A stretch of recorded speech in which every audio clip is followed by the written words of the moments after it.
ભૂતનાથ મહાદેવ મંદિર નજીક શિકારીઓ દ્વારા બિછાવેલી જાળમાં ફસાઈ જવાથી એક નીલગાયનું મોત નીપજ્યું હોવાની ચોંકાવનારી ઘટના સામે આવી છે।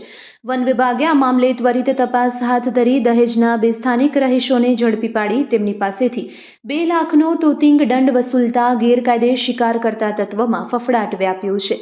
બાતમીના આધારે વન વિભાગની ટીમે ઘટના સ્થળે તપાસ કરતા નીલગાય જાળમાં અત્યંત ખરાબ રીતે ફસાયેલી મૃત હાલતમાં મળી આવી હતી। તપાસમાં દહેજના અજય તલાવિયા અને રાકેશ રાઠોડની સંડોવણી ખુલતા બંનેની અટકાયત કરાઈ છે। આરોપીઓએ કબૂલાત કરી હતી કે તેમણે ડુક્કર પકડવા જાળ બિછાવી હતી, જેમાં નીલગાય ફસાઈ ગઈ હતી। આરએફઓ વીવી ચારણના જણાવ્યા મુજબ નીલગાય લાંબો સમય જાળમાં ફસાયેલી રહેતા ભૂખ અને તરસના કારણે તરફડીને મૃત્યુ પામી હોવાનું પ્રાથમિક દ્રષ્ટિએ જણાય છે। જો કે અન્ય કોઈ ઝેરી પદાર્થની અસર છે કે કેમ તે જાણવા માટે વૈજ્ઞાનિક તપાસ અને પોસ્ટમોર્ટમ રિપોર્ટની રાહ જોવાઈ રહી છે।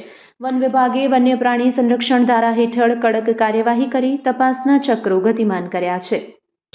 નાયબ વન સંરક્ષક સાહેબ શ્રી ભાવનાબેન દેસાઈ સાહેબના માર્ગદર્શન અને એસીએફ સાહેબના માર્ગદર્શન સૂચના મુજબ અમુ દ્વારા કાલે 8 તારીખે જે ભૂતનાથ વિસ્તારની અંદર નીલગાય ઝાડમાં ફસાવાથી મૃત્યુ પામેલ હતી, જેવી અમારા ફોરેસ્ટને જાણ થતાં ત્યાં અમે સ્થળ તપાસ કરી અને વધુમાં તપાસ કરતાં ત્યાં જે ભૂંડ પકડવાની જે ટોળકી છે એમના દ્વારા આ જાળ બિછાવવામાં આવી હતી, જેમાં નીલગાય ફસાઈને મૃત્યુ પામેલ છે એવું જણાય આવ્યું। જેના પ્રાથમિક તારણથી તેઓને અમે સ્થળ તપાસ કરી અને 2 ઇસમોને અમે ત્યાંથી આ અંગે મળી આવેલા હતા આ ગુનામાં, જેઓ વિરુદ્ધ અમે વન્ય પ્રાણી અધિનિયમ અંતર્ગત ગુનો દાખલ કરી અને એમના વ્યક્તિ દીઠ 1 લાખ રૂપિયાનો દંડ એમ કરીને 2 લાખ રૂપિયા જેવો દંડ કરવામાં આવેલ છે।